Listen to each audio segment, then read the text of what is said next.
दोस्तों, आज की कहानी है वीरता और समझदारी।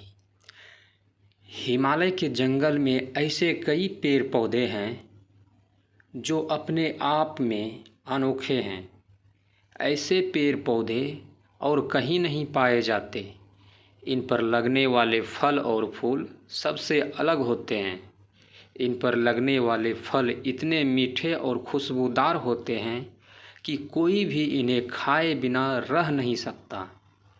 ऐसा ही एक पेड़ नदी किनारे था, जिस पर सारे बंदर अपने राजा के साथ रहा करते थे।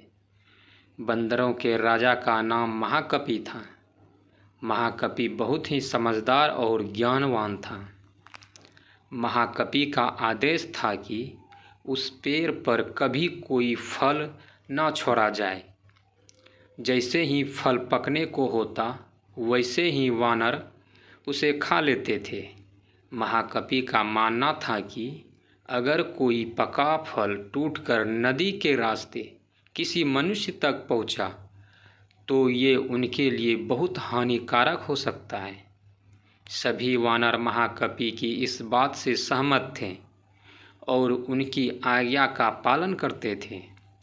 लेकिन एक दिन एक पका फल नदी में जा गिरा, जो पत्तियों के बीच छुपा हुआ था।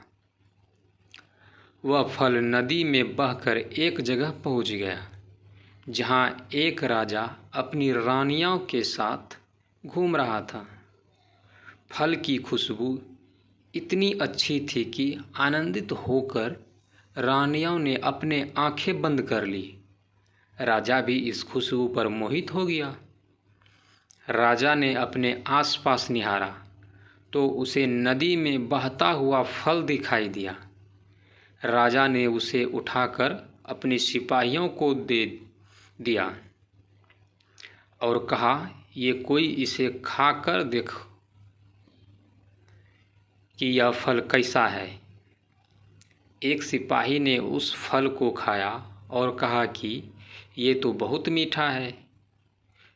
इसके बाद राजा ने भी उस फल को खाया और आनंदित हो उठा। उसने अपने सिपाहियों को उस पेड़ को खोज निकालने का आदेश दिया, जहाँ से ये फल आया था।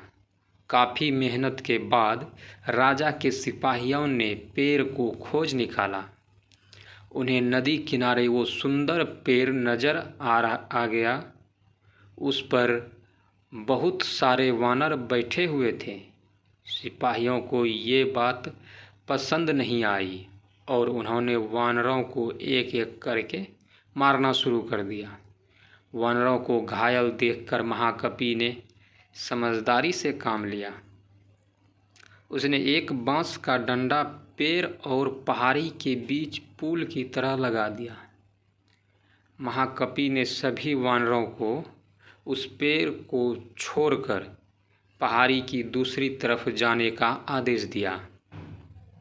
वानरों ने महाकपि की आज्ञा का पालन किया और वो सभी बांस के सहारे पहाड़ी के दूसरी ओर पहुंच गए।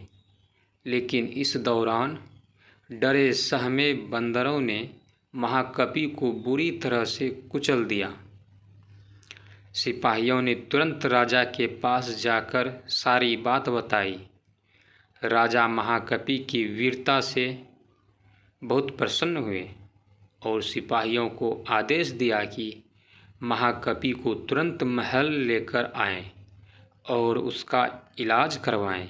सिपाहियों ने ऐसा ही किया, लेकिन जब महाकपि को महल लाया गया, तब तक वह मर चुका था।